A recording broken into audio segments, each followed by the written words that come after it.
Hi, scholars. We are going to reread the story Bread Comes to Life. And yesterday, when we read the story, we were practicing the skill of reread.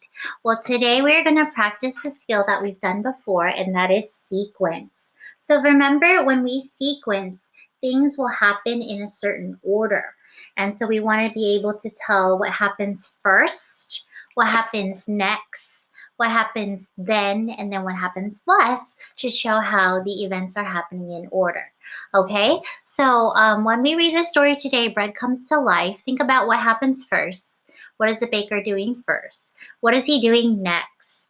Then and last. All right, so let's go ahead and get started and read Bread Comes to Life. Bread is a food we eat every day. So many kinds, so many ways. White bread, black bread, small bread, tall bread, thin bread, twin bread, dinner rolls, bread with holes, hard day old tough bread, soft squishy fluff bread.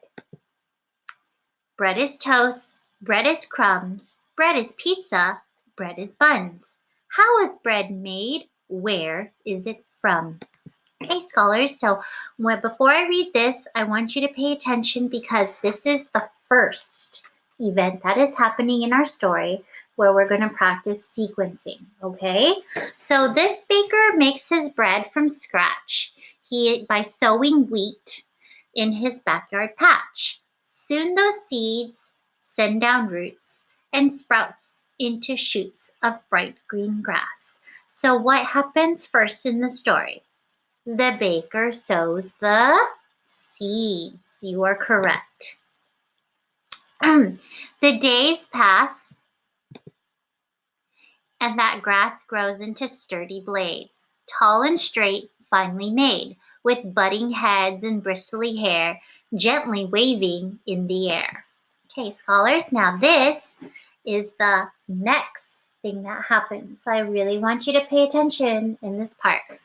When the crop is ripe and old, the tops are bowed and streaked with gold, and every head of wheat contains many tiny finished grains. Time to cut the golden wheat, the golden field. Gather up the backyard yield, stacks up piles of sun-dried stalks, rub them in a threshing box. It's the simple old-time miner's craft of separating wheat from chaff. So what is the next thing that happens here, scholars? What does the baker do? Well, just like the little red hen, he has to cut the wheat, cut the golden field. If you look here, that's exactly what the text is saying. Okay? What's left are seeds, a hefty load, many times the number sowed, and each new grain of harvest looks just like a loaf to eat. Now is the hour to grind those grains into whole wheat flour. With simple tools and easy rules, it's on the show to make up some dough and bring fresh bread to life.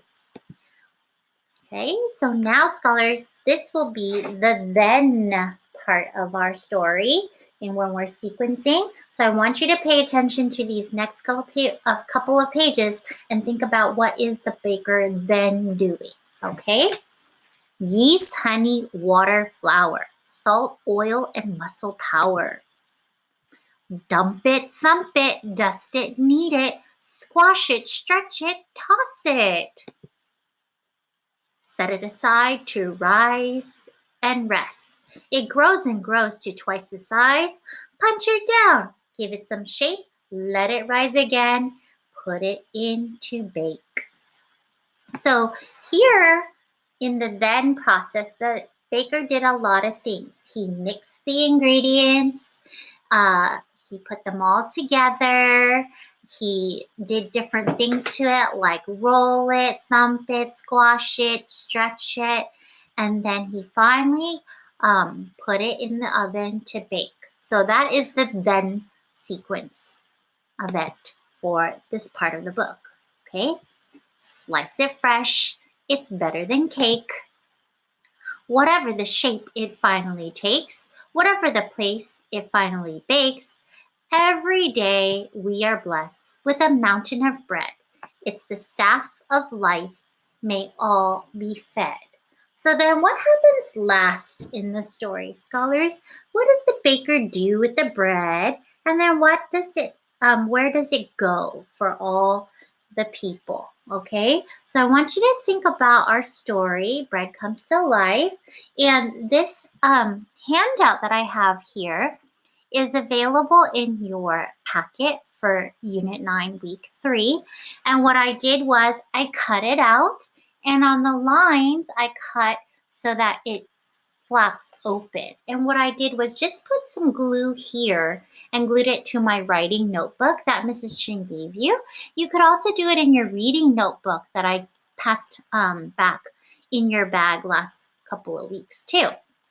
Now, what you're going to do is there's a little picture clue to kind of tell you what happened first, what happened next, what happened then, and what happens last. So I want you to take these picture clues and come up with your own sentences to describe what happened first. So for example, I would say first, and then flip it over, the baker sowed the seeds in his backyard.